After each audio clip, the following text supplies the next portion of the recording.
இசையமைப்பாளர், கவிஞன், ஒரு பாடகன், பிறகு தயாரிப்பாளர்.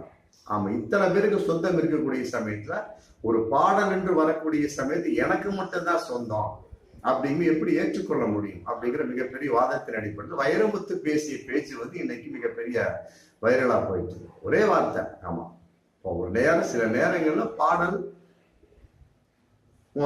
எழுதிய அந்த வரிகள் முன்பு இசையை விட, சில நேரங்கள்ல மொழியை விட எழுதிய வரிகளை விட இசை முந்திவிடும்.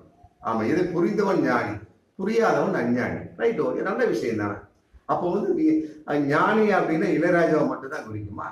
இதை தாறுமாறா எடுத்துக்கொண்டு கங்கை அமரன் இன்னைக்கு மிகப்பெரிய ஒரு பேட்டியை கொடுத்து ஒரு பெரிய ரவுடி மாதிரி இனிமே இந்த விஜயகாந்த் செஞ்சார் பாருங்க சட்டமன்றத்தில், அது மாதிரி இனிமே ஆமா இளையராஜாவை பத்தி தப்பா பேசக்கூடாது